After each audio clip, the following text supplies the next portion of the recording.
really light, it's actually hitting you in the face. You can't see the people up on the balcony because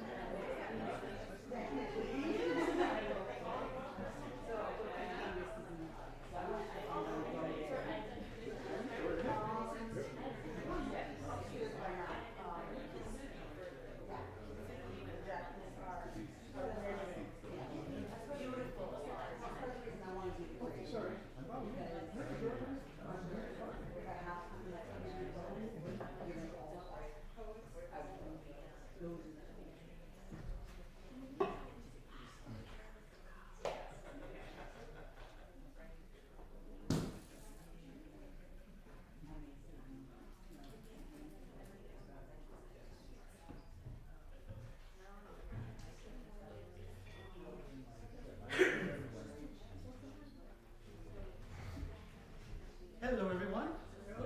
Not everyone, just the right people. Thank you for coming. Who's here for the first time? Fabulous, fabulous. Welcome. This is our home. This is our living room. This house did not happen by accident. My wife and I, we designed and built it 16 and a half years ago. And we've been doing this for almost 24 years because, we think it's important that Orlando have a small, good sounding. In fact, you're going to see how quiet it is once the projector goes off, because the projector is off right now. It's making a racket. And so, yeah, we put a lot of energy in making sure that this place was appropriate and adequate, not only adequate, but maybe more than adequate for chamber arts of all kinds. And so, talking about arts, every month we have a different visual artist. This month we have PJ Sveda, everybody.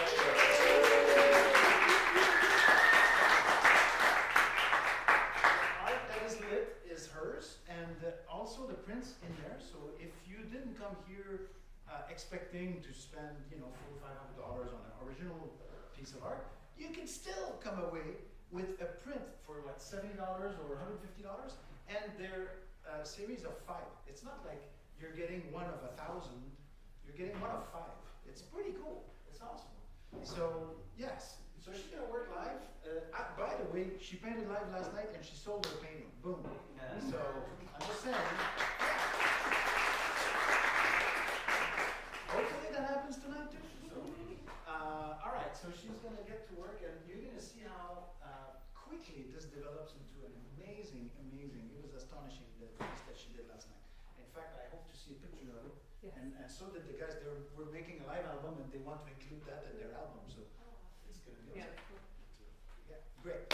All right. So I just want to tell you a couple things. We have 3 bathrooms, 1 on each floor. Please silence your cell phone and disable your flash. You don't need a flash. There's plenty of light to take great pictures. If you are performing here, stay in the carpet. There's a nice the impersonal X has been replaced by a nice personal carpet that I found in that room that I forgotten was there.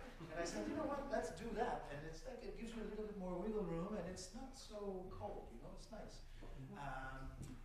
Anyways, what else should I say? Oh yeah, we have a performer today who's going to play guitar and sing, and so I just want to be prepared because the acoustics of the room are going to change for that, because they can, because we have one of 8 active acoustic control systems in the US by ACS, the Dutch company.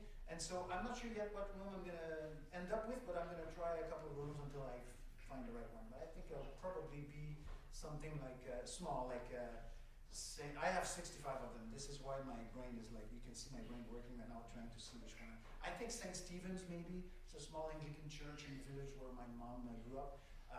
Probably that's going to be the one. Anyways, it doesn't matter. I have a bunch of them. They're awesome. It's a great system, and we're the only ones in the South who have one until the one at Georgia Tech comes online, which is not online apparently yet. So, and just to give you an idea, I have 65 rooms. Harvard, they have a kit. They have 6 rooms, and so I have 5 times more room than anyone else on the planet, and there's only one of those. And after that, I have 12 times basically more rooms than anyone else on the planet. After that one, which is in Europe. So, anyways, it's pretty cool. Anything else that I should say? No? No? So, please help me welcome the great, the one and only, the fantastic Lauren White!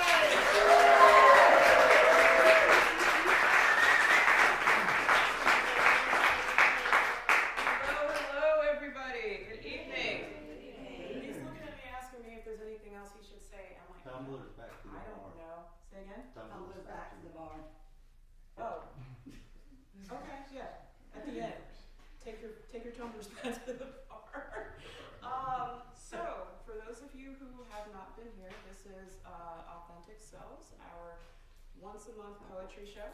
As some of you know, we started this 2 Februaries ago at what ended up being a pilot show. So it had a completely different name. We had 15 people on Super Bowl Sunday, and people said, let's do this again. So you'll hear Benoit said I could cool down while he was doing his intro. Obviously, I'm still sweating. So all of you that get nervous and like, oh my God, I'm sweating up here, so am I. It's okay. But Benoit calls February our anniversary. I call March, which is when we actually named Authentic Selves, our official anniversary. So happy 2nd anniversary, everybody.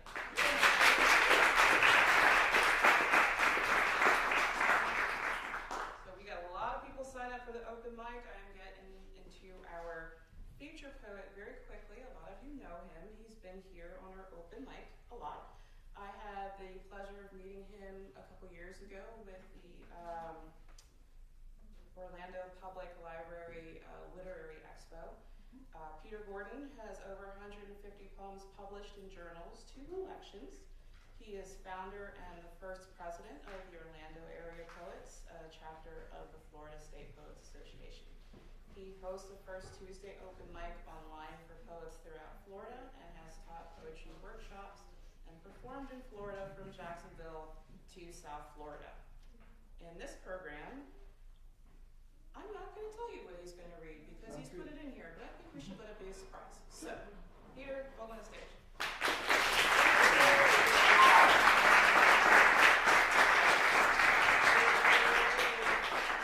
Thank you, Lauren, and thanks everybody for coming, and all of you folks there, and everybody watching from home. What a great space to be in.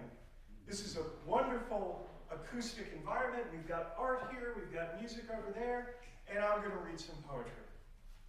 About 15 years ago, I had a midlife crisis. I did not go out and buy a sports car, and as you see, even though I'm appropriately dressed for St. Patrick's Day, I did not buy any fancy clothes. But what I did do was start writing poetry. It was like a switch turned in my head, and I started writing. And thanks to the support of the Orlando poetry community, places like this, places like the Orlando Area Poets, I got encouragement and I kept going. And this was the first poem that I wrote that appeared in a more recognized journal. And I call it Middle Age Spread. What I like best about this age is knowing when a 25-year-old bright bird of a girl, flying feathery blonde hair, body caged by a tight white dress, accidentally on purpose brushes her hand over my thigh so I feel the sharp pressure of painted fingernails through cloth, flutters in close. So I inhale her lilac scent, chirps loudly at my jokes, dips her beak in my vodka tonic. I don't just suspect. I know she has no lust for my paunchy middle, grizzled goatee, gruff manner, and sweat-stained armpits. She craves a golden cage and assumes I have the key. Don't be sorry for me. This is no elegy to lost youth. In truth, this saves me a lot of time. Middle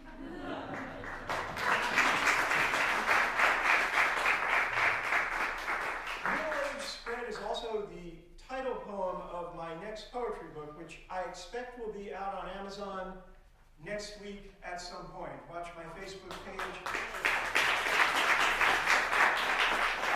Watch my Facebook page or check Amazon yourself for the information.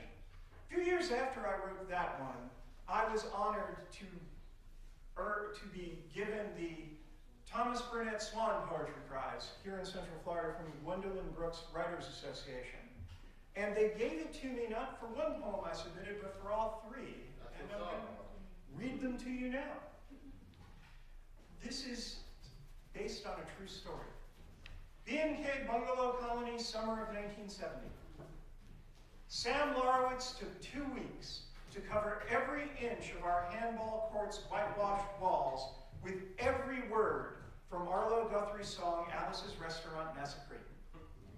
Michelangelo would have understood Sam's beatific expression as he sat listening each night to the album, transcribing lyrics on a legal pad to inscribe them next day. After camp, we watched while Sam, brown curls clinging to shoulders, revealed the wall's true purpose. To this day, I can recite the whole song verbatim. Sam was 16 that summer. I only 13, prayed for a piece of his passion. Our fathers seemed so old as they sat in circles, smoking cigars, talking about baseball, their lives receding to the horizon. That summer, I started to grow my hair, learned to sneak Dad's rum and scotch into soft drinks, and vowed to write my own future for me. That actually did happen. There's pictures of that wall in the Catskill Museum. I read a lot about my father. I had I can't say tempestuous, but we didn't always get along. But he really said this. This is called amateur night. Dad never went out on New Year's Eve. Too dangerous, he said. Too many amateurs on the roads who can't hold their liquor. Dad was a pro. He drank every night and knew his limits. Not more than 2 or 3 scotch and sodas, maybe 4 or 5 when he was feeling good. Drove himself home from innumerable bars. Never crashed, never threw money at other vices or hobbies, just booze. I just like to drink, he said. I wanted so much to grow up like him, to sip the brown liquid that blunted life's sharp edge. Dad always smiled when he came home, even as I hauled his 250 pounds upstairs to bed, wrestled his boots and pants off. I did grow up. I don't go out on New Year's Eve.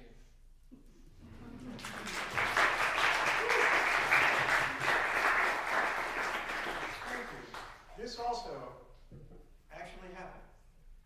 It's called Home of the Brave. Our PTA meeting began with the pledge, followed by the Star-Spangled Banner. Naomi, a short, thin, black woman, long hair, braided and beaded, stood and sang the first verse a cappella. Her soprano resounded off cinder block walls, surrounding us as she hit each note from low C to high G. When she trilled the high notes for rocket's red glare, I thrilled as if hearing them for the first time. Afterward, during coffee, I complimented her artistry. That wide range of notes makes our anthem a hard song to sing. Yes, she said. Do you know all the song's verses? Well, I said, I seem to remember reading about those last 3 verses and references to blood, triumph, free men, hirelings, and slaves. Yes, she said. It's a hard song to sing.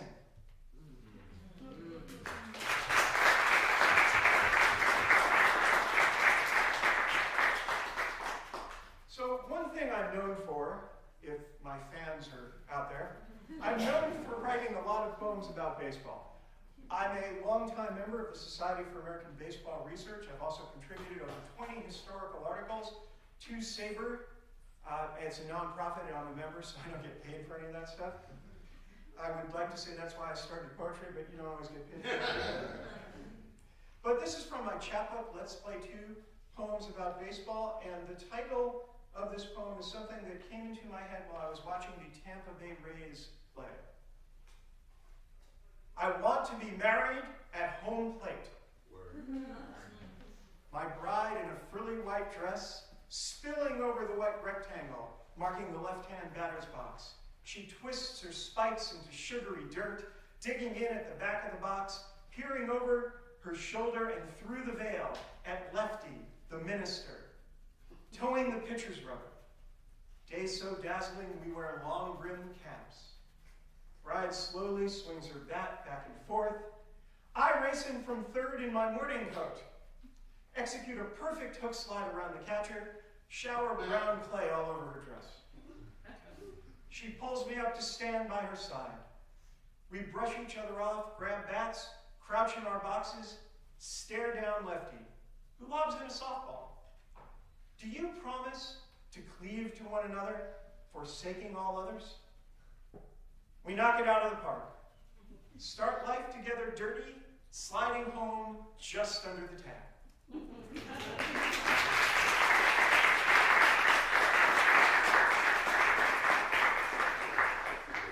Yeah, baseball's a metaphor for life and all that stuff.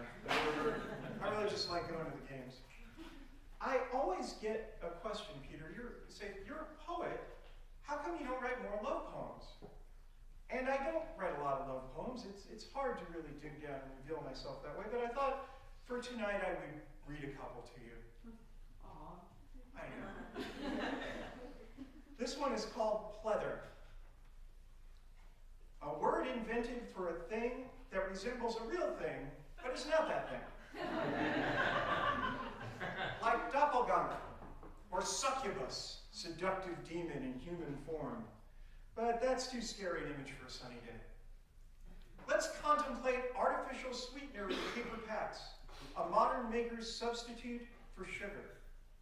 Modern medicine implants artificial hips, ceramic or titanium joints, and sockets stronger than bone. I remember the terror in the lecture hall when our economics professor told us money was an artifice, not backed by gold, but by government fiat. Yet once you create a thing, it's real. Whether it's plastic chair covers that resemble leather, or veggie hamburgers, or marriage. Some nights, I feel like a doppelganger, inhabiting a life I don't deserve. When I wake up shaking, you hold me, whisper, my heart, I'm not going anywhere. I know the word for this, but fear to speak it aloud. Its power can burst boulders or bind lives. Love, I murmur, turning toward you for a very real kiss.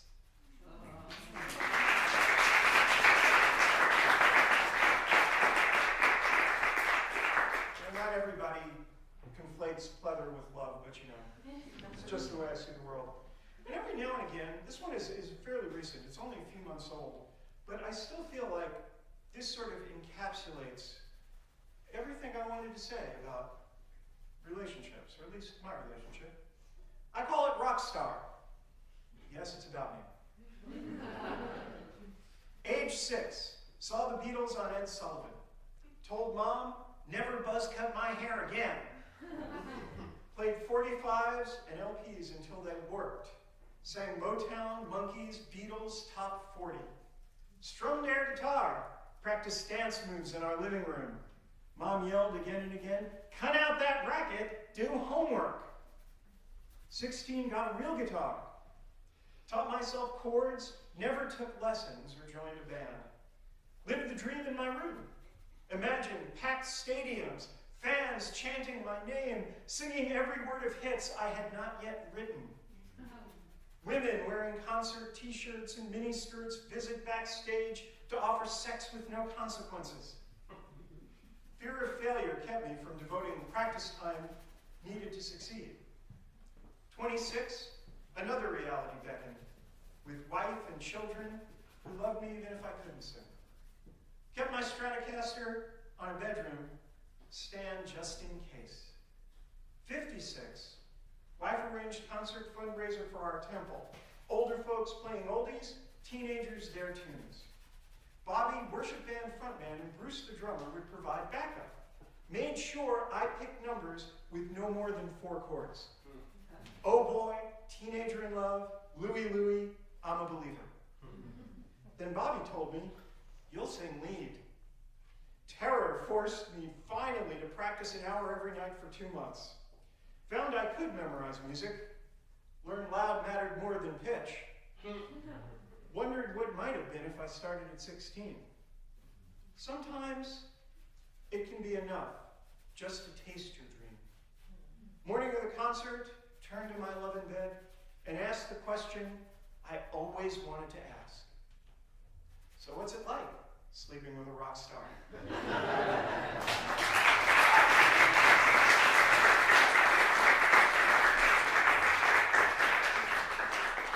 Thanks, I've just got a couple more for you.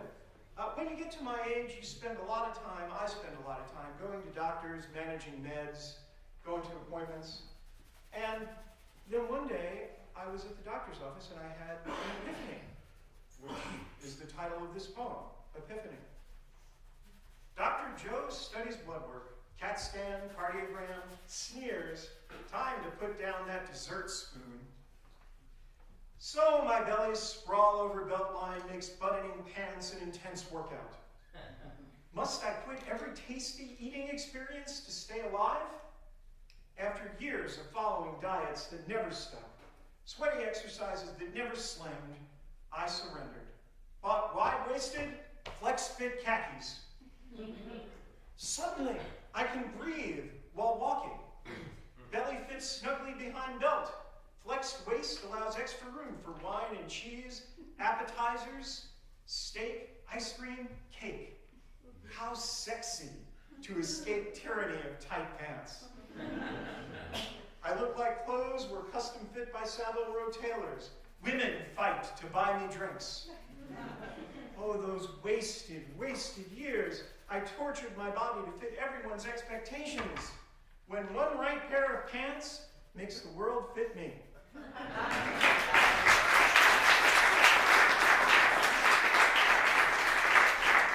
Thank you, Ida. You've been there, some of you, haven't you? Still there. Still there. So, my dad was a travel agent. He had his own travel agency. I learned a lot about travel from him. But I've also found that some of the poems that really work for me are when I just write about odd stuff my family did. And that's how I came up with this one, Travel Agent. Dad also really did this. About a week before we left on vacation, Dad started piling clothes in our living room sofa. He'd begin with weather. Either wool sweaters, watch caps, mittens for Vermont, or Bermuda shorts, flip-flops, t-shirts for Florida. Each day, he'd add garments until clothes covered every surface. Socks, undershirts, striped ties, shorts, belts, wingtips, pajamas, long underwear. I was married before I found out not every family did this. Most people see packing as a chore to finish fast. Dad saw potential energy pulsing through every pair of socks. When I put boxer shorts on our couch 2 days before a trip, my wife called my therapist. She didn't understand my family's need to physically manifest our desire to look forward to things. The night before we left, Dad, and only Dad, took our 2 biggest suitcases and packed everything in order. Underwear on bottom, dress shirts on top. In hospice, at his end, Dad said to stack some shirts and socks on the plastic chair in the corner, just in case he needed something where he was going.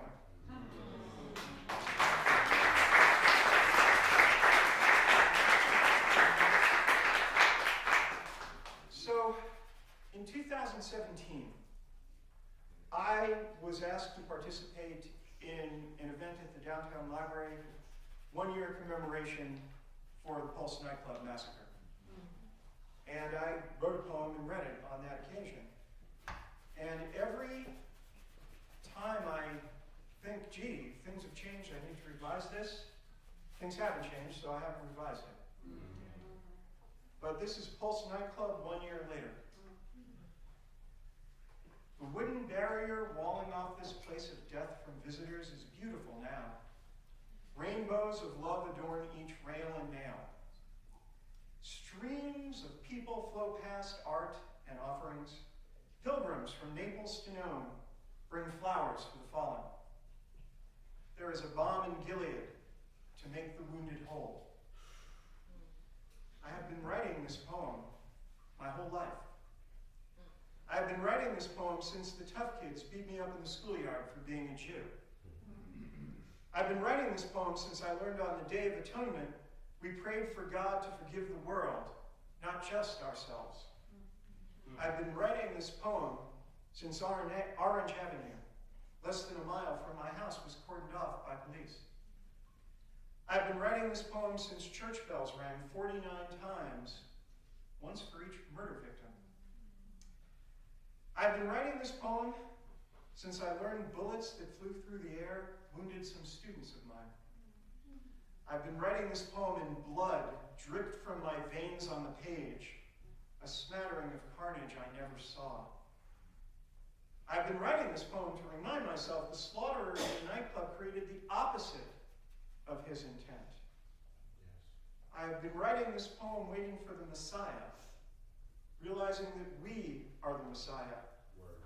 Our memories can resurrect the dead. I've been writing this poem my whole life. Please, I want to stop. Can you help me make it stop?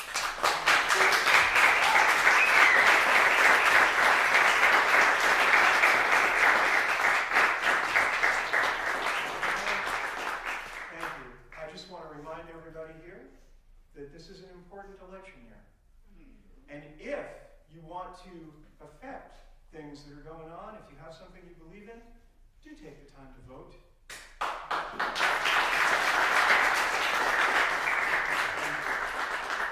And work for the things that you want to make the world a better place. And that was sad, and I don't really want to end entirely on a sad note. I've just got one more. This is from my first book, Two Car Garage. The two in both my first books are a coincidence. The Pulse nightclub poems in my next book's coming out next week, Middle Age Spread. But this is why I don't write more poetry. I've written a lot of poetry, this is why I don't write more. What are you doing? She asked as she carried armfuls of groceries into the kitchen and dumped them on the counter. Writing poetry that will live after I'm gone. What I'm mostly doing, he said, pen poised above the paper, is crossing outlines of poetry. Could you take a break and help haul in some groceries, she asked.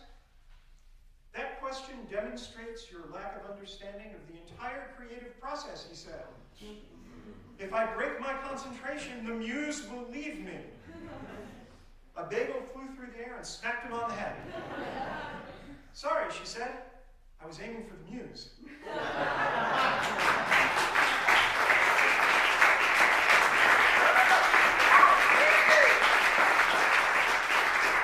Everybody, for your support, for coming, for enjoying the poetry, for sharing your poetry that's about to come. Thank you, Lauren, for making Authentic Selves the great open mic and poetry event that it is here. And thanks, of course, Benoit, for creating this space, because if it wasn't for that, none of us would be here. You're here. Have a great night. Enjoy St. Patrick's Day.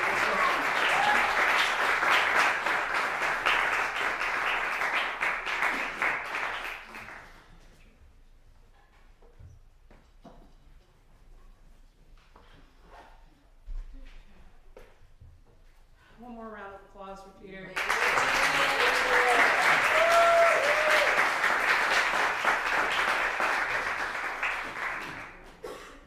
Fun fact, does anybody know who the muse is for literary works? Calliope is epic poetry. Yes, that's what I was looking for. Just so you know, if you're looking for your muse, that's who the Greek one is. So I asked Peter to do this a few months ago, and when he mentioned that people ask why he doesn't write more love poetry, well then you'd be Taylor Swift. Poetry can be about anything. It can, anything that you feel, anything that's in here that you need to get out. It can be motivated by the strangest things. People find out that I love Star Trek and they write me poems. They're like, do you love this? Yeah, that's great. So, thank you. It can be from everywhere. So always write your heart. That's what makes it authentic. And I also say that because we have a lot of seasoned poets here. We have some folks that haven't been here in a while. We have some brand new folks here, which is always my favorite. Don't worry about who goes before or after you. They are all your words that we are all sharing with each other. And we thank you for being up on the stage and sharing them with us all. So, to get started, before that, we do have one special guest tonight. My mom is here.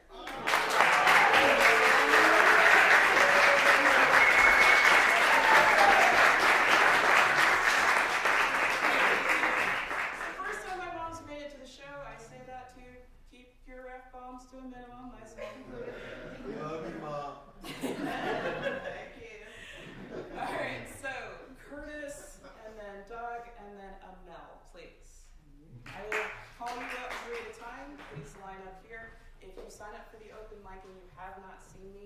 please come up here where I'm sitting. I will try my best to get everybody in tonight. We have a lot of sign-ups, so if you don't get to perform, I'm sorry. But it's also, the show's getting bigger again.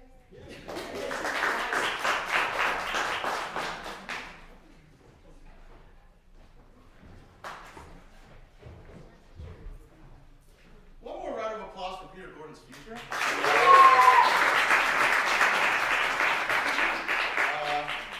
The after party is at IHOP. This is Summerlin, intersection of Summerlin and IHOP. There's an IHOP, intersection of Summerlin and Colonial, pardon me. You're all invited, don't be weird. The expression dressed to the nines is a reference to the Muse too. I'll elaborate on that later. I gotta be honest with you guys, St. Patrick's Day is a hard day for me because I had a friend who since passed on. Today is his birthday.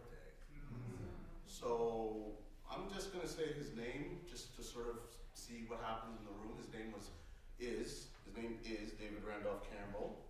His friends knew him as Stratton. And I want to dedicate this one to Peter Gordon because he does baseball poems. And when you do poems about your heroes, you give people permission to do the same. I'm Canadian. There's a bunch of Canadian references in this poem you're probably not going to get, but let's rock.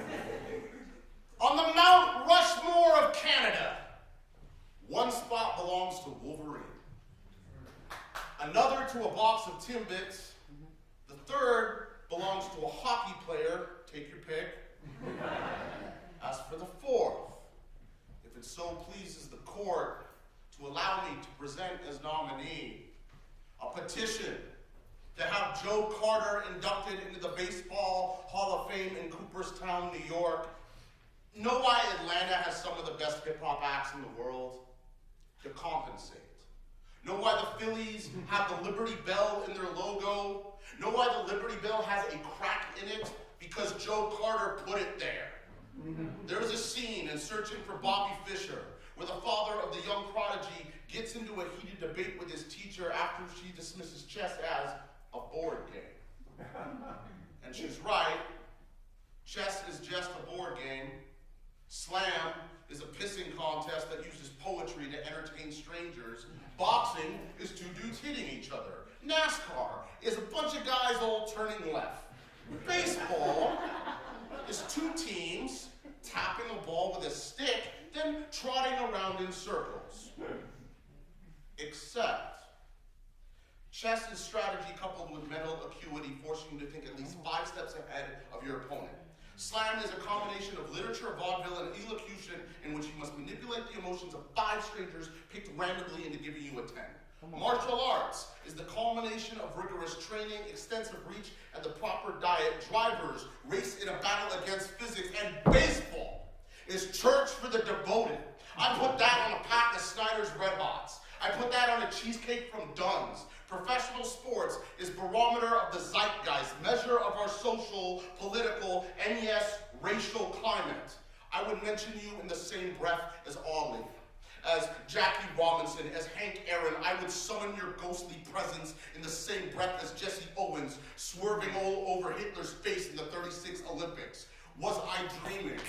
Or did a black man from Oklahoma carry a nation of 10 provinces and at the time 2 territories upon his shoulders? Did I go mad? Or did we all watch a black man bench press the land of hockey? Curtis, you're Canadian, right? Of course, that's the rumor. Don't you like hockey? I mean, sure. Well, what about the Leafs? The who? Did I imagine the autumn of '92? Skyscrapers turned blue and white. Did I hallucinate my father's regular server at Hardee's, it's a burger joint, with a Blue Jays logo shaved on the top of his head? That here was the closest I've ever come to school spirit. The closest I've ever known to patriotism. Do you know what it's like to be 8 years old? Staring up at the buildings downtown, beholding nothing but blue and white and 360 panorama from all sides, the fiery maple leaf blazing from the bird's crest to be swallowed by the enormity of it all. Murals and jumbotrons turning players into giants. Was I not supposed to feel trapped, neutered into complete awe? How do I explain this feeling to my friends in Florida after my dad tells me the Raptors have just made the finals? How do I convince the domain of Gators and Knowles fans that a city of millions no doubt bubbles over to a froth this very moment in a fever pitch not seen for a quarter century? JC, the initials of a Messiah. Damn right I call you mythical. Like you weren't always our chosen one. The Blue Jay is a totem of bravery. They dive bomb intruders, and didn't you beat back invading armies twice from our nest? Your broadsword, delivered in a bolt of lightning, a Black Paul Bunyan turned gladiatorial. Am I crazy? Or did my cousin Jeff, may he rest in Vikings glory, not name his son Carter? Did his widow not sing Somewhere Over the Rainbow at my grandmother's funeral, substituting the bluebirds of the lyrics with Blue Jay? Somewhere over the rainbow, blue jays fly. Because this is how hard we rap.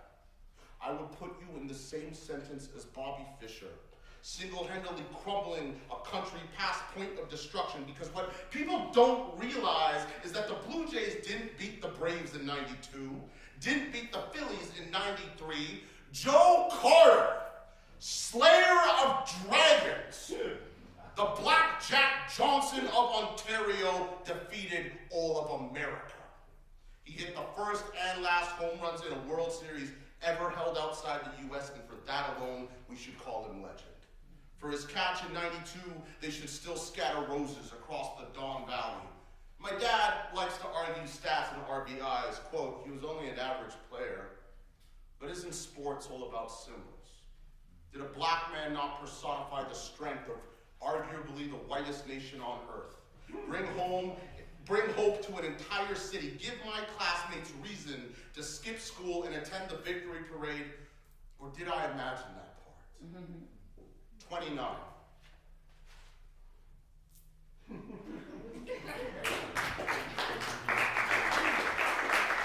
The numbers of his jersey add up to 11. A master number, indicative of spiritual awakening. Give or take the conversion to metric. That's a Canadian joke. And did he not wake us all up from hibernation?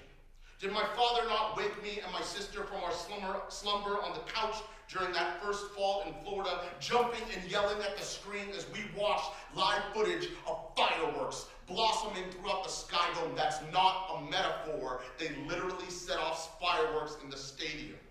And is that not the most Canadian trait? To be remembered for quality over quantity. When is the triumph of underdogs ever not poetic justice if Bill Buckner is to be crucified for one bad play? Should we not have the glove and bat of Joe Carter enshrined for at least a few good ones? Plays that actually count, or his tools not worthy enough to be appointed holy relics? Did the man not commit miracles? If not, somebody pinch me. In 2015, Toronto rapper Drake released the diss track Back to Back with shots aimed at rival Meek Mill. The single's cover art featured a photo from Game 6 of the '93 World Series, of course, alluding to the Blue Jays' win over the Philadelphia Phillies, the home teams of both rappers represented by the feud. And how did our hero react after being finally recognized, immortalized for his actions 22 years after that famous snapshot of him leaping into flight was first taken? With humility and self-deprecation, tongue planted firmly in cheek as if 22 years prior we hadn't all been blessed by the gods of October. On Twitter, he downplayed his accomplishments. Quote, I've officially made it now! 3 exclamation points. We could all hear our champion saint chuckling to himself. The defense rests, Your Honor. No further questions. So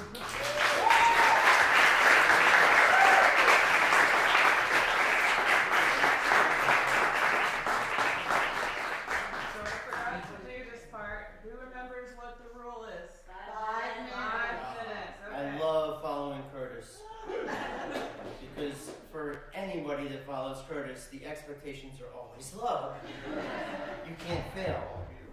Every time I hear him perform, I have a new favorite of his until I see him perform the next time. Tom and Mindy were a married couple who started out as friends of mine in college and became two of my favorite people on the planet. Tom was one of the nicest human beings who happened to be stuck in a body that just didn't agree with much. Tourette's was one of his biggest disagreements. He wasn't the fucking swearing type. But he had his share of tics, and hiding them was not an option. It turned out, however, that his biggest issue was having a heart that was too big for his chest. I'm not saying this figuratively, although one could argue that Tom did in fact have a kindness and generosity that would rival Ted Lasso's. His literal heart, however, did not behave in such a loving manner, but rather made its best attempts at breaking free from the prison called Tom's ribcage. Of course, this did not work out so well for Tom. It was while waiting for his second heart transplant that his body finally surrendered and our world lost one of its best. In addition to his unselfish ways, Tom also saw the good in everything. He could find something to be happy about in the worst of situations.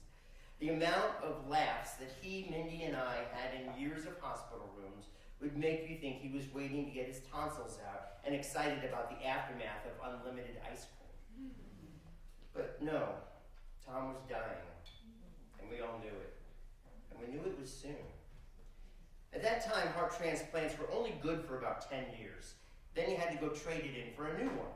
Kind of like a lease, but compared to your average Ford Explorer, the terms and conditions on a heart are a tad bit more stringent. Add to that the fact that hearts are doled out to the younger folks first, then, well, you do the math. Eventually, your name makes its way to page 2. Tom's first transplant was successful, and all distressing and painful repercussions aside, gave him more years to share his life with the world, most notably with Mindy and their 2 baby girls. And it's this first transplant that I'd like to start with. Mindy spent countless days, nights, weeks, and months in hospital rooms, and I joined her for many of them. And most of the time, believe it or not, we were laughing at anything, everything. We found the humor in horror. And thank goodness, because there was a lot of horror. It was on a day like many others. Mindy and I sat in the uncomfortable armchairs trying to make the best of hard foam covered by vinyl. Tom, of course, was in bed, sitting up and sitting still, trying not to disrupt any of the numerous wires, tubes, and bags lying on, going into, or hanging from his fragile frame that seemed to lose weight every day. Still, we were laughing. At which point a nurse comes in and checks on the urine canister, the translucent container with measurements on the side of it that kind of resembles a picture your mom might mix up Kool-Aid in. Tom wasn't allowed to pee in the toilet. No, sir. Hospital staff always need to keep a close eye on all of your bodily functions. So in the Kool-Aid jug, Tom's pee did go. The nurse squinted at the urine to give it the evil eye, and once satisfied, went on her merry way. I then excused myself and followed her to the nurse's station. "Excuse me," I said, "do you happen to have any more of those urine containers?" Without a second's pause, she replied, "Sure, how many do you want?" Surprised at the ease of this transaction, I answered, "One will be fine, thank you." Without any more questions, she handed me an empty canister. I hopped on the elevator down to the cafeteria, purchased a large cup of coffee, and proceeded to fill the container with approximately the same amount of coffee that Tom had done with urine in his container upstairs. I then hopped back on the elevator up to Tom's room and shared my devious plan with Mindy out in the hall. Secretly swapped the 2 canisters and watched Tom flip out when he notices his urine had turned brown. Why she didn't tell me this was a bad idea is beyond me. It was obviously a bad idea, but she didn't. I had the coffee under my jacket. Hospital rooms are always freezing. Bring a jacket. Entered the room, announced my need to use the restroom, and proceeded to switch out his urine for coffee. No cream and sugar. I then hid the actual urine under the sink, made my way back to the vinyl-covered foam, and waited. It took some time, but if you aspire to being a reputable, practical joker, you have to have patience. No dastardly deed can be rushed and still have the oomph you're really hoping for. Sure enough, Tom eventually had to go. Very slowly and gingerly making his way through all the wires, tubes, and bags, he walked towards the bathroom, wheeling his IV cart behind. He stepped inside and closed the door. We waited. Nothing. And then nothing. And then, Mindy! The second cry was louder. Mindy! Mindy rushed to his side and found Tom frozen in front of the sink, one hand holding the coffee and the other grabbing the IV roller to prevent himself from collapsing, his mouth wide open while his body visibly shook. Tears had not yet started to roll down his cheeks, but panic had definitely set in. Just to be clear, heart attack-inducing activities are not ideal for heart transplant patients. Hindsight. I'm going to save you the suspense and share that Mindy, finally realizing the gravity of my little joke, divulged our secret, and by the grace of Allah, Buddha, Krishna, and Jesus combined, Tom did not have a heart attack. Nor did he die that day. Call me lucky. And believe it or not, the three of us laughed about it until the sun went down. Now, I told you that story to tell you this quick one. Fast forward to his second heart transplant adventure. Tom was back in the hospital, lying in the bed, accompanied by his now chummy wires, tubes, and bags. And Mindy and I were back on the vinyl. It had been a number of years, but it felt like old times. Certainly a familiar scene, and we were well acquainted with the daily routine. Keep in mind that surgeries like that are not what they call outpatient procedures. You can be there for months. We knew the drill. Things were going swimmingly, or at least as swimmingly as things can go, and you're waiting for a rather important organ to be ripped from your body, an aftermarket used organ that you borrowed in the first place, and then having it replaced with a newer model. The three of us were doing what the three of us did, and bam! Like a cannon, the door flew open, crashing against the wall, and a nurse who couldn't have been more than 20 years old burst into the room, frantically waving her arms and babbling something about emergency lights and alarms at the nurse's station, making all sorts of racket regarding Tom's vital signs. "I need you to get out!" she screamed. Mindy and I looked at each other with panic. Holy shit, is this really happening? To say we were paralyzed with fear would be an understatement. I found it hard to breathe. Sweat started to seep from my pores, but the instant decrease in my body temperature pushed it right back in. "Get out!" the nurse yelled. My heart beating a million miles an hour, Mindy and I made our way to the door, which was slammed quickly behind us. That's when the tears welled up in my eyes, still in disbelief at what the last 10 seconds had brought. I looked at Mindy, who stood motionless like a statue. No expression on her face, no emotion in her eyes. Blank and empty. Before we had time to even consider what was happening, the door flew back open and the girl burst out, slamming the door behind her, and made a beeline for somewhere, gasping and stumbling and calling for help. I tried to ask her what was happening, but by the time words started leaving my mouth, she was gone. Around the corner and down the hall, gone. And it got eerily quiet. Now what do we do? Was the expression Mindy and I were able to offer each other, eyes wide with complete lack of sense as to our next move. My friend, Mindy's husband, and the father to her kids, was about to die. If not dead already, just beyond the door in front of us. And where was everybody? Why wasn't any help coming? A million other thoughts were clamoring to surface, but none of them came. I was hollow. A squeak pulled our attention towards the door, and the handle started turning. The door cracked open and slowly revealed Tom's thin frame, filling half the space.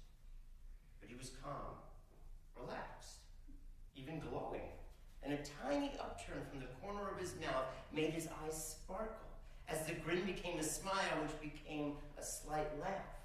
He simply pointed his finger at me and said with a sinister tone, "Black coffee." Are you kidding me? Are you fucking kidding me? I didn't know what to say, which didn't matter anyway because I hadn't started to breathe yet again. This was a joke? A retaliation for my stupid prank all those years ago? I was shocked. I was in disbelief. I was even a bit angry. Okay, I was pissed. And then my first breath came back, finally filling my lungs with oxygen again. And as I exhaled, I noticed a wave of emotion came over me. Obviously glad Tom was still alive, but also I was impressed. Tom had responded to what I thought was the ultimate prank with the actual ultimate prank. I was still shaking and still fighting back tears, but I had to chuckle. Mad respect. Mad respect. I will never know how the nurse got away with her shenanigans without getting fired, and who knows, maybe she did. I certainly wouldn't be surprised. But Mindy and I helped Tom back into bed, and together we replayed both pranks over and over again, laughing into the night. Tom never received his third heart. He passed before those stars aligned. He was a beautiful soul, a giver, a servant, a dedicated father, husband, and friend. I will forever miss him. And yet when I think of Tom, the corner of my mouth always turns upward, transforming the grin into a smile, and finally, a slight laugh.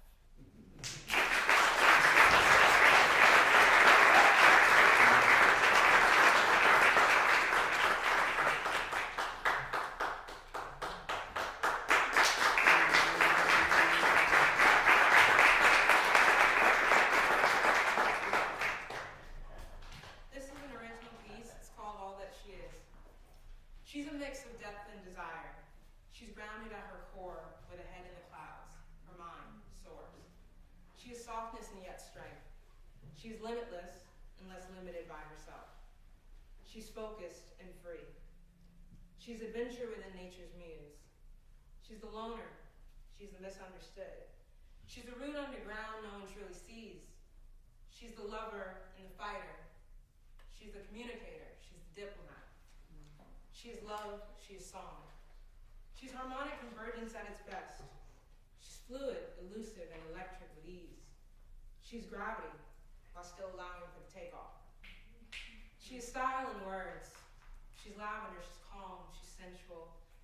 She is as she is without trying. She's the overthinker, the overachiever. She's the lover with an unmatched love. She is light when she chooses to not be darkness. She cares, she nurtures, even when there isn't much to give. She can bring the calm to the storm, or she can choose to be the storm herself. She is orderly disruption of chaos, one who seeks and advocates for alignment. She is as she is. She is art with no need for a canvas. She's a transmitter. She's resilient in trauma and triumph. She's a shapeshifter at her best and worst. Loving her is an adventure and a conquest. She's the healer, the nomad, the gypsy, the flower, the ocean, the tree. She's all governed by moon energy. She's nature's tranquility when best balanced, and she's the embodiment of the flow of the tides at their catalyst.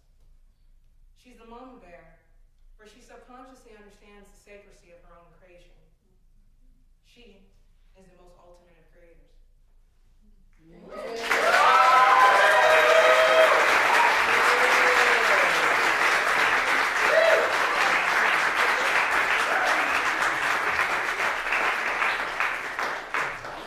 Not bad for your first time, Amel.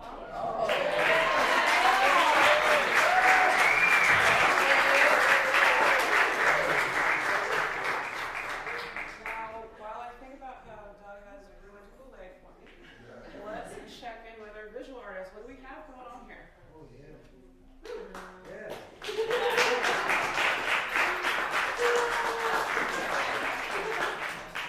Yellow's my favorite color. Yes, it is. Yeah, it's all about that monarch today. So I do a lot of portraits that incorporate nature because I'm a big nature lover. As you can see around the room. Yeah. So I like to do this embodiment of like the Mother Earth figure. So in these little live painting, I try to keep it simple, but if you see outside, they're a lot more complex. So yeah, she is the golden monarch.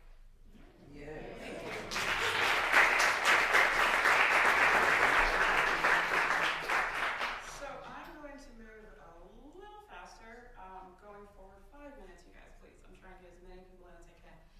Glenn, Kay, and Alexa.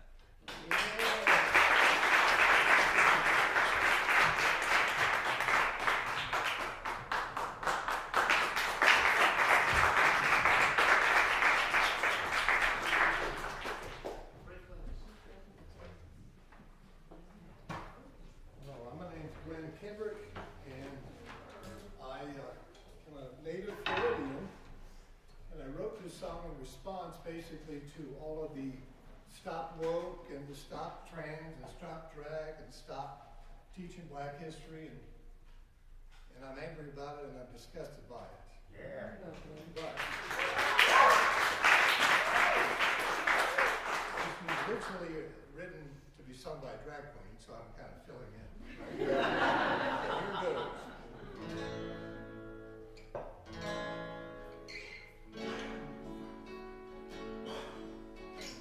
My time has come. I'm standing in the light. My belief in me is what I bring tonight. Ignorance will always be. It's a human tragedy. I found myself tonight.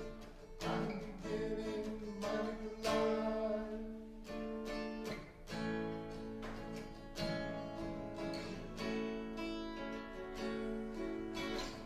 I want a life of peace and happiness, truth and equality, to love my fellow man, save my home and heal the earth, help those who I can. I found myself tonight, I'm beginning my new life. My flags are flying and I'm walking as hell tonight. The voice of freedom is ringing in my ear. Up on the mountain top I see now crystal clear. I am who I am and I have no shame or fear. I am liberty. I am humanity. I am love America and I will tell, my land tonight.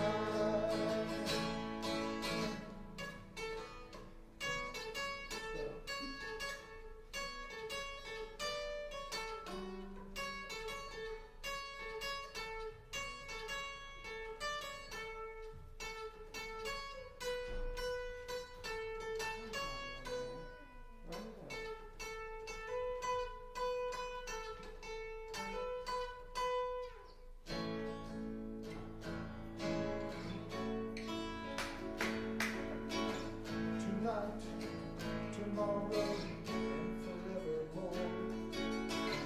Freedom to be yourself is righteous to the core. Righteousness will always be. It's at the heart of humanity. I found myself tonight. I'm beginning my new life. My flags are flying and I'm woke as hell tonight.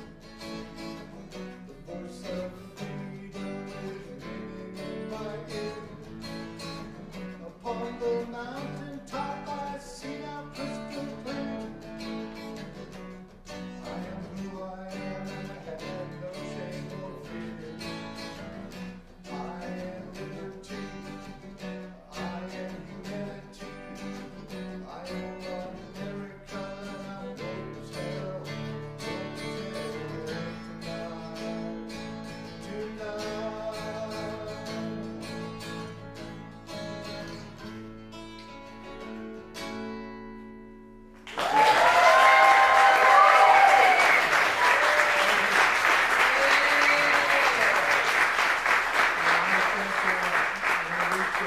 Happy anniversary for her second anniversary. I think Benoit and everybody else that puts all this stuff together, I think it's a great thing that you're doing, and I really support it, and I hope you all will too.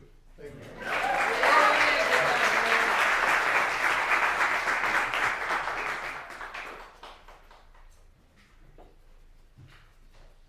How y'all doing?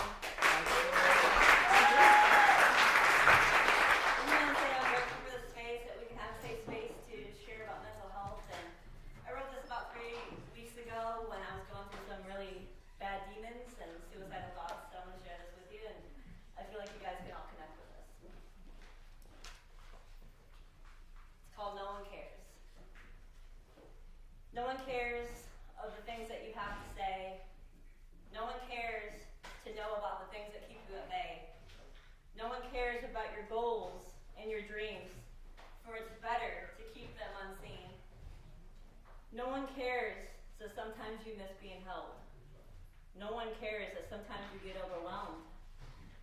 No one cares about the demons in your mind that make you feel defeated. No one cares that the love you've had in your life has made you feel depleted. No one cares when you're alone sometimes, you're like, damn, is this it? No one cares that you feel like you're never missed. No one cares that life has been a lot and there are days that you really wish it was not. No one cares that though the outside world sees you as strong, at the end of the day, they really know nothing at all. No one cares that you cry yourself to sleep, thinking of memories that you secretly keep. No one cares that you feel alone, almost as deeply as the words that I speak. No one cares about the adversity that you've seen. No one cares that you've tasted blood and almost lost your life. No one cares that you've been to hell and back twice. No one cares of the deep secrets that you keep. Yet at the end of the day, these words I will speak. For these words need to be heard, and not just for me, but for all others that thought no one cared. For I care, so I speak for the ones that need to be heard and seen. This is a gentle reminder that when you start getting into these thoughts, that no one cares, remember that someone does. And to check on your strong friends. Thank you guys.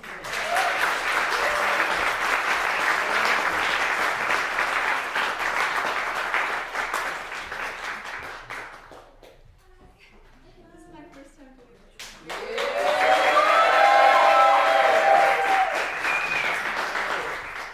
So this poem is essentially about me being pretty far away from myself. You're a rock star. I will insulate my lungs with toxic sheets just to feel the coax of something that to me is bare. I'm jealous of pecans and pears. They don't have lungs in need of filling. They don't have the want for their lungs to be filled with anything but air. They fall from trees and feel nothing, and it doesn't matter to them. The bruise is old news before it even hits the dirt. When I fall from a tree, I feel everything. Why is it that I have to feel everything in order to feel nothing? I mean, when I want to feel something, I know I wish to feel peace. Is that defined as the feeling of there being nothing? For as long as you're alive, you're not free from disturbance.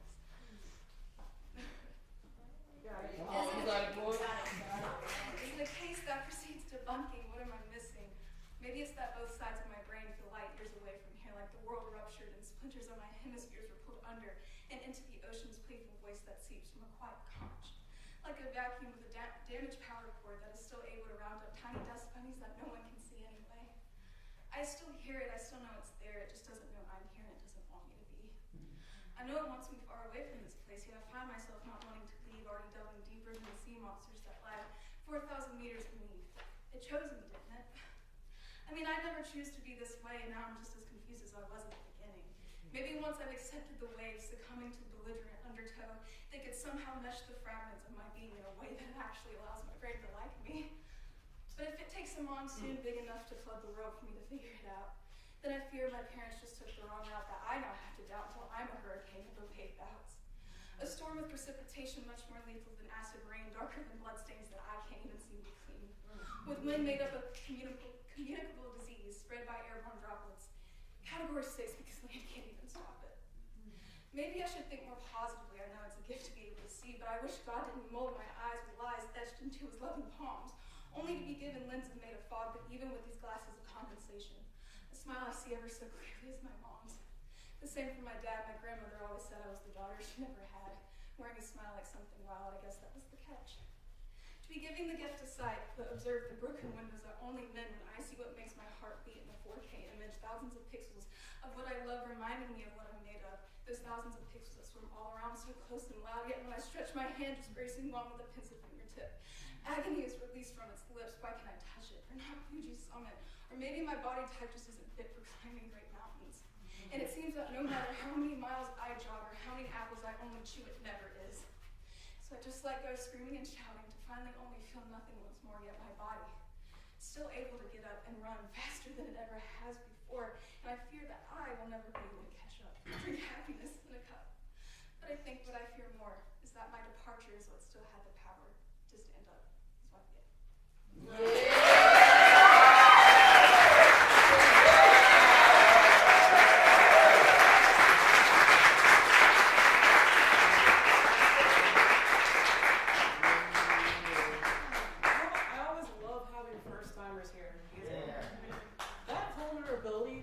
have to let go of to be here. It's a lot, right? And that emotion and energy, when you're up here for your first time, like, oh, like nobody's gonna, and then just, and I love how all of you support first timers. So thank you guys. Thank you.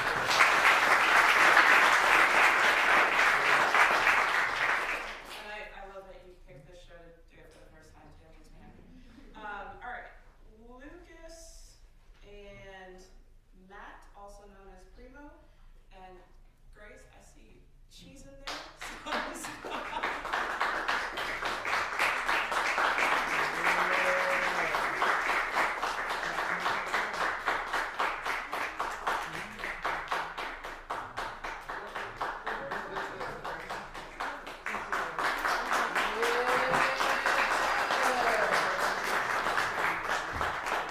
Hey. We're gonna switch. That's Grace. Not All right, not- hi everybody.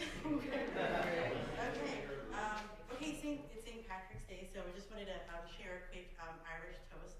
That's my favorite and that I love. There are good ships and wood ships, ships that sail the sea, but the best ships are friendships, and may they always be. So this one is called Me. It's about me. Okay. A daydreamer and lover of all artistic pursuits, a hopeless romantic and an idealist of sorts, I choose to see the world as it should be, how it was before, or rather how it's yet to be. A woman ahead of her time, or perhaps behind. Who can really say? I'm still searching and discovering the totality of me. I don't have all the answers, but they're out there waiting to be unearthed. I'll let you know what I find. And then this one's called Say One. Also about me, just in French. The title, not the poem. Okay, all right. For as long as I can remember, I always wanted to be just like everyone else. Quirky, unique, and different? Nope, not for me. Blend into a crowd, not stand out. Looking back, I hardly know what I was thinking. Now I'm proud to be distinctive. I'm happy just to be me. A pink flamingo amongst a flock of seagulls. C'est moi, that's me. The conclusion, I'm smart, funny, and beautiful. I add color and joy to this world. Damn, I like me. Screw everyone who disagrees. Exit stage left. I'll hold the door as you leave. Didn't need you anyway. My family, friends, and Jesus love me. That's all I need.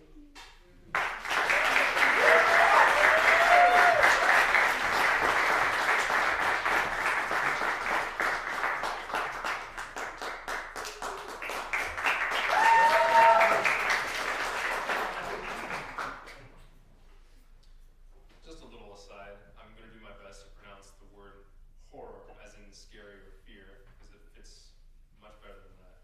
And apologies if I mispronounce it. I hope the poem speaks louder than I do. This one's titled Melted Gold. What would it be like if someone melted a poem, took words and threw them in a furnace, watched as the stanzas dripped and morphed, rhyme schemes cannibalized, letters rearranged in cacophonous order at the will of some foreign entity, the words still there if you squint, but unrecognizable. What would it be like if someone melted a poem? Aren't we blessed that that can happen? Cusco is a city referred to as the cultural center of Peru. In the time of the Incan Empire, the capital. The ruins still exist in this city, beneath modern businesses, restaurants, trinket shops. All these placed on top of legendary architecture, 1,000-pound stones cut in shapes that fit perfectly into one another. Not even a sheet of paper could fit between them. Several lie beneath Christian churches, like a Hershey bar, melting beneath a toasted marshmallow. The center of Cusco houses a plaza. The plaza houses several cathedrals. The Cathedral Basilica of the Virgin of the Assumption lies as the dominant monolith, supreme and Catholic, to be witnessed by all.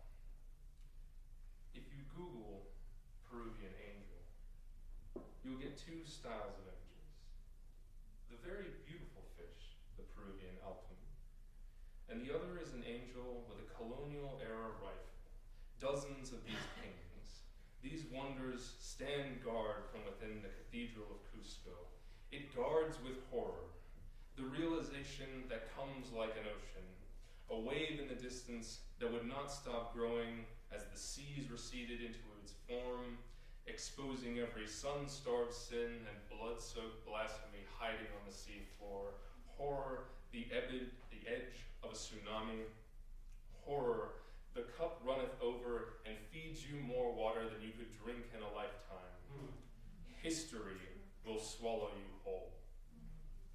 Oncoming force, so unlike you, so much more vastly powerful, so incomprehensible. It doesn't look like you, it doesn't dress like you, but the opulence of its fine equipping of an instrument of war shows it holds dominion over you.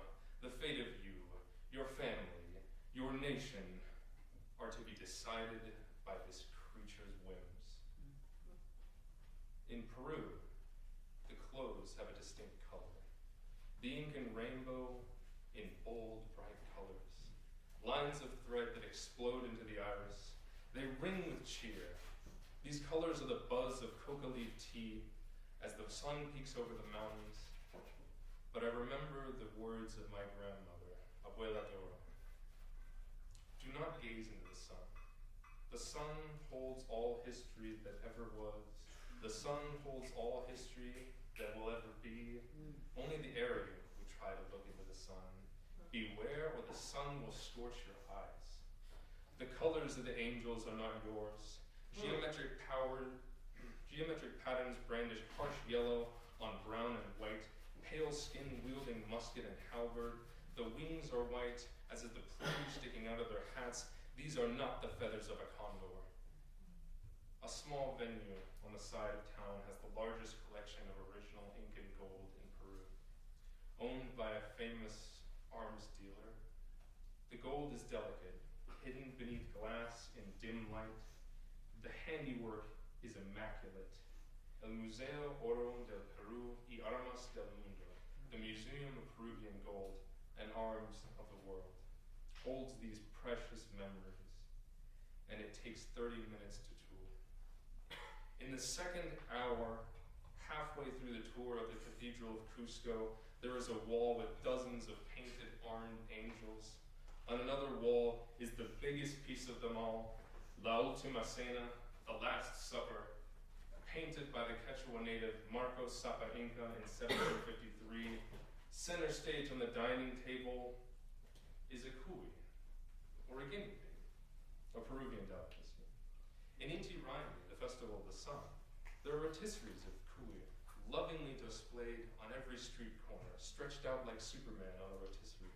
Each vendor excited to share with you the ethnic gastronomy of the land. Two faces at the table look outwards. Jesus' pale face looks down at you from his golden frame painting, nearly 20 feet wide by 15 feet tall. Judas Iscariot, notably much more dark-skinned than all the other apostles, looks out over your head. At the church, horror in his eyes. As he clutches his pouch of 13 pieces of silver, he holds the price of betrayal. He looks out at gold. Gold everywhere. Dozens of golden pieces, picture frames, candlesticks, statues, and ornaments to celebrated Christian saints and idols. Radiant sunlight manifested into solid form. Beware, the sun will scorch your eyes. The cathedral holds no original Peruvian sculptures of gold. The cathedral holds so much Peruvian gold. What would it be like if you could melt a poem? Aren't we so blessed that that cannot happen?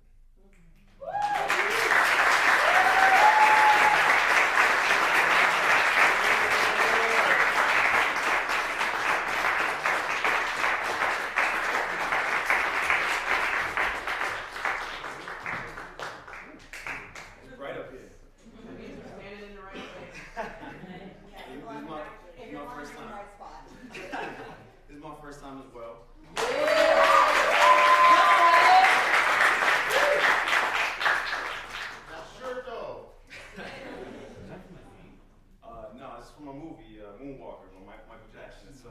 Academy Award level, cinema.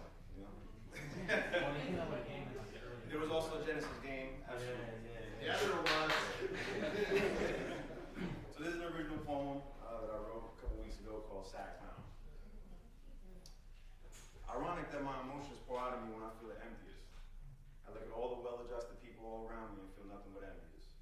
My grip on reality in this life is at best tenuous. To say anything less would be completely and utterly disingenuous. The mask that I always have to wear in this masquerade of charades, always a diamond in the mud, just calling a spade.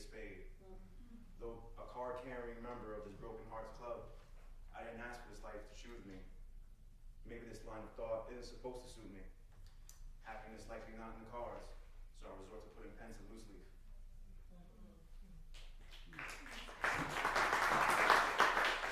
Metaphors and similes I use as vehicles and facsimiles for all the emotions that won't squeak out of my vocal cords timidly. I hate that the perfect things to say and do play out in my mind over and over so vividly. But in real life, all the bad habits I learned throughout my life, I just end up mimicking. Talking when I think I'm listening. Trying to show I care by not fighting, and simply giving glimpses of how I feel, yet repeatedly being accused of gaslighting. Retreating to my mind because it's the only safe space I ever had, affording my own fortification, protection, admitted stagnation, and self-regulation. Anyone I let see this rat kingdom is immediately scared away. Even the ones that tried their best could only bear a temporary stay. I can't blame them. Shit, I wish I had somewhere else to go to.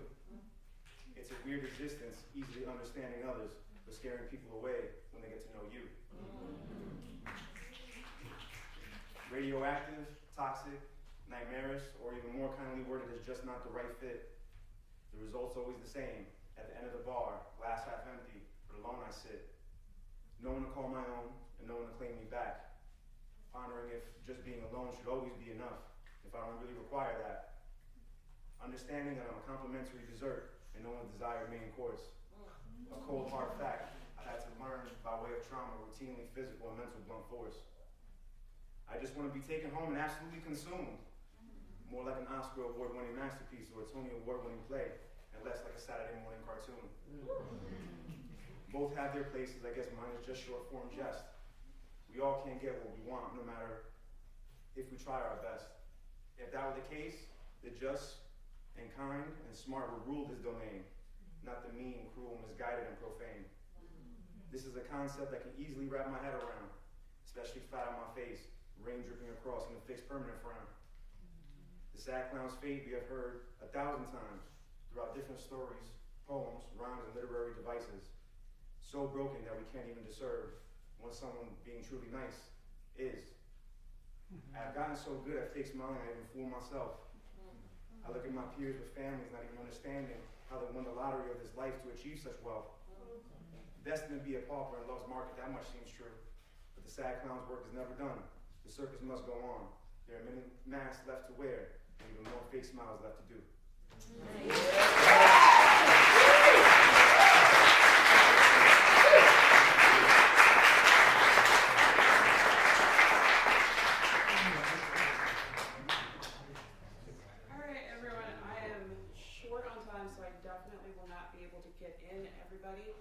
But I do want to get the folks that have not been here before, and I'm going to call more than 3. So if you can all line up here so we can go quickly. Sarim, Nilda, Cassie, and Janice.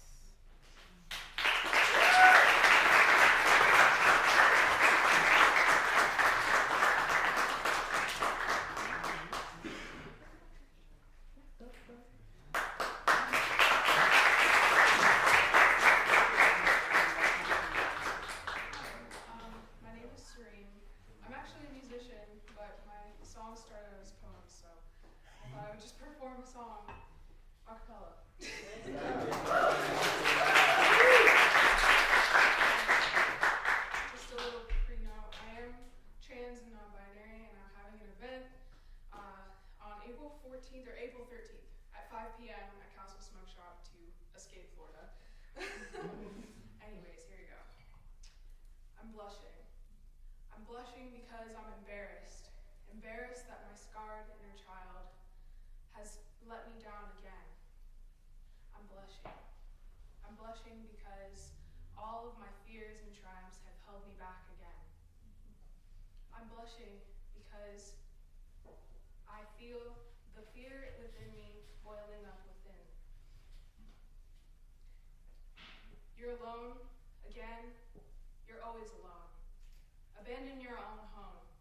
Everyone you've ever met has left you on the street like an unwanted pet. Now she's fretting, doing anything to make them stay. I'm an adult. I can be manipulative and well kept, all my secrets and feelings also well kept, so that all my new friends and loved ones never get tired of me and leave like they did to her, my broken inner child. None of her needs have ever been met, and now all they are swept under a rug and felt in the rain while it's boiling and wet.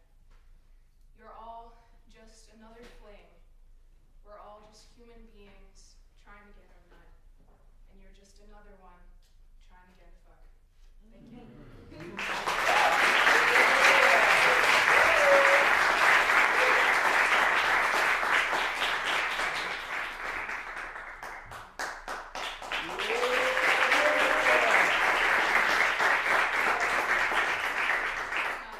My name is Nilda Diepa, and I'm very excited to be here tonight and to share some of my poems. I usually read from my book, but this time I want to try some new poems that I've never heard before, so maybe you can tell me if there's any good. This first one is a response to a challenge to use made-up words in a poem, and if I would use the word groundhog, I would earn extra bonus points. So it's called Mommy's Virtuonary.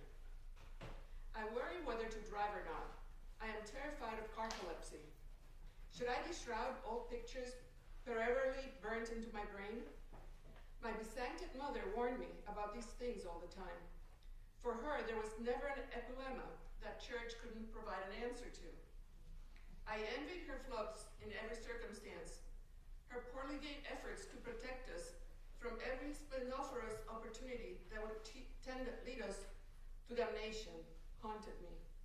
Even groundhogs can point to hell.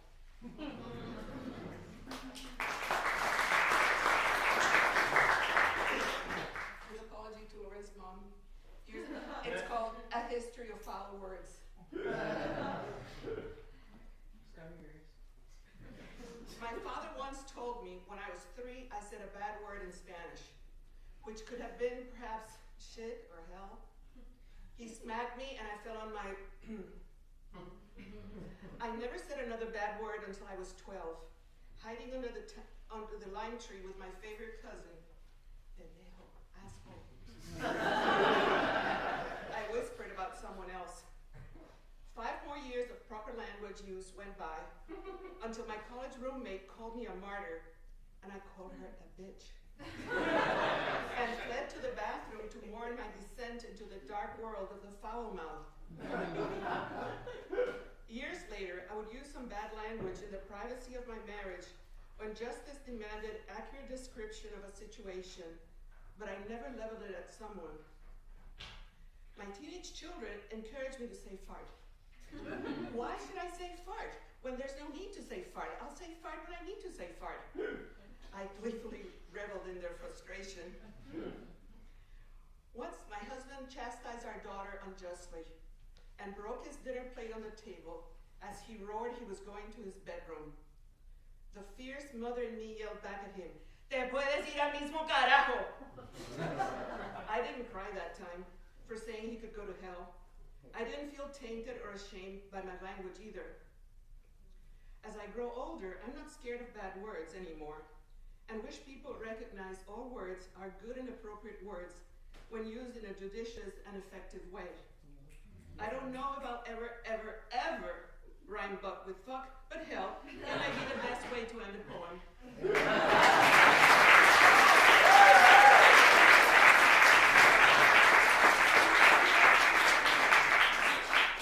last one is called Sisterhood. My brothers have shaped me more than my parents did. More than their brief presence in my life, there was their absence, surprising, unpredictable, taking a piece of me to another world I could not inhabit. Barely a day goes by that I don't think of them, who came into my life one by one, ticking off the years of my 4-year-old life. A nice little bouquet of baby flesh surrounding our mother, 2 little stones gaily skipping the stream of our parents' lives, driving our mother crazy, perfection unattainable, providing music and screams to my tentative girl life, challenging my faith, what I knew about the world, a box full of Greek words, a loving present. When Mickey died, I didn't get to say hello to the man he had become, or goodbye to the little brother that loved me so. Jorge took a vital part of me, a middle-aged, scared little girl, struggling to accept orphanhood, divorce, and nothingness at once.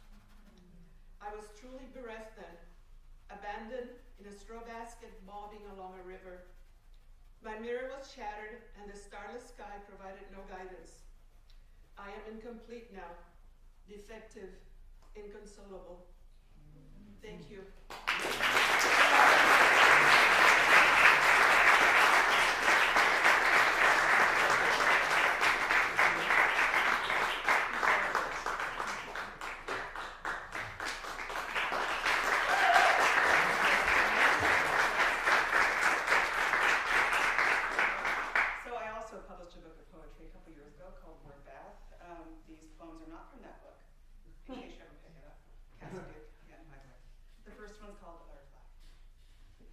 If I chose to stay here in this cocoon, I could be safe, warm, never venture out. I'd be alone, but isn't that easier, simpler? If the caterpillar never emerged, she would never grow, but she would remain as she was before and never have to miss that lumpy little thing she used to be. Who needs to be a butterfly? Who needs to be beautiful, to fly? If she chooses to stay inside, does she die? The next one's called the queen.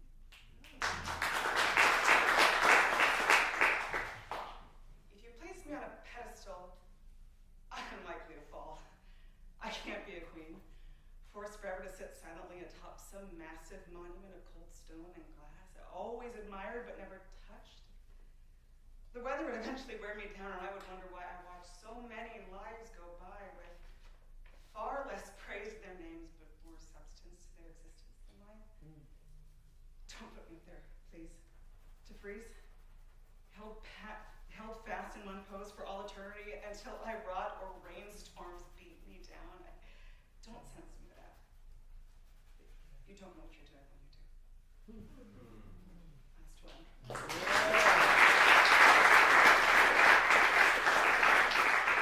I stood on steps of giants and I stared across the sea, and my body dwarfed by cragged rocks and nature's majesty. Still, somehow, in the passing waves, a message called my name. Don't ask me how I heard it. Waves roaring sound the same, but a small and silver ribbon came and tickled in my ear and told me there are voices on the ocean I can hear if only I could cast aside commands that come hellbent, ignore the silly counselings of friends with good intent, just listen to the voices as they creep across the foam. Tell me that my heart will soon find rest when I am home. I thought the sound of giants would ring loudly, echoing, but actually they sound like children, laughing as they sing.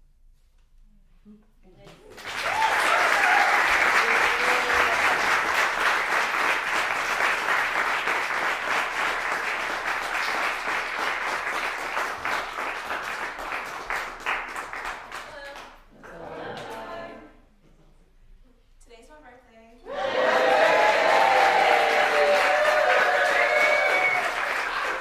Also my first time doing it. Go ahead and get into it. Yeah. I am an artist, and for the next few minutes, I come here to release. Facing fears of being judged for the things that bring me inner peace, misunderstood for my perception or rejected for my delivery and speech. Yet and still, I choose to face the possibility of defeat, to share random stares and glares that may not see what I see, feverishly preparing for my moment to empty in my mind, articulate my thoughts on this mic. But this right here is for a release. See, art is from the heart. And as I stand in your presence, I must not be rushed.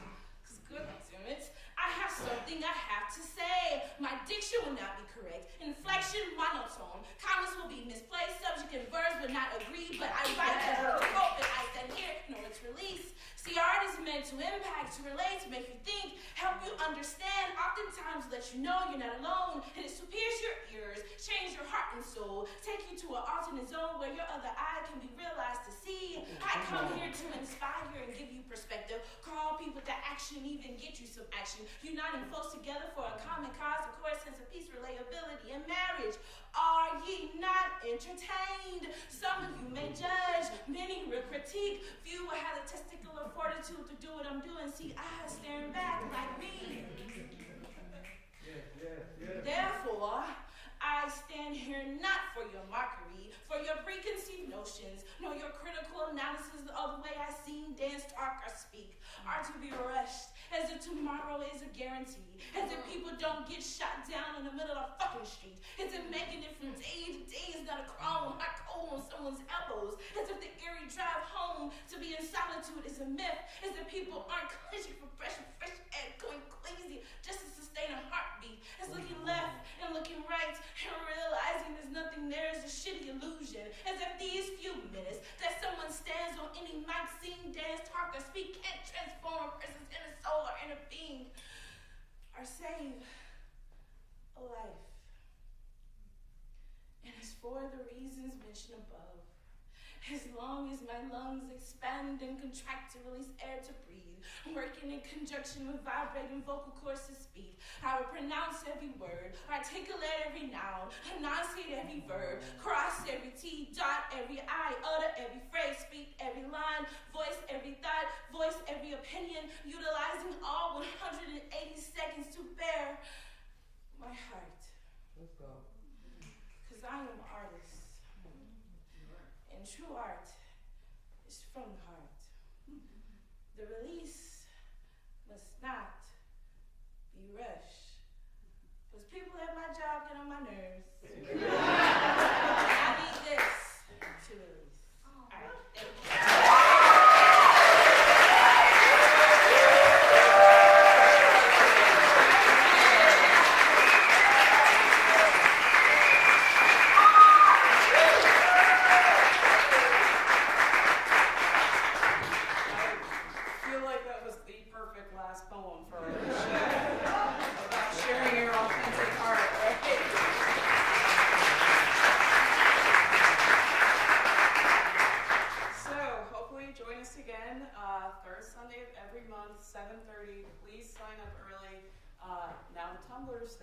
Into play as you are leaving. Drop your tumblers off on the bar and then head outside. So Ben Locke can have his house back and go to sleep.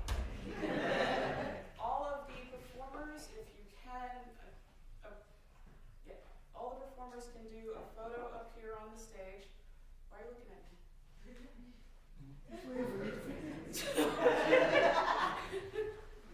All the performers, if you can please come on the stage, we will take a photo. And even the regulars that didn't get to come up here tonight, please. And again, my name is Lauren. My Instagram is _poetic engineer. Please follow me so that I can tag you in any photos. Also share any photos and videos that you have tagged to McCaw Arts. And I will see all of you next month.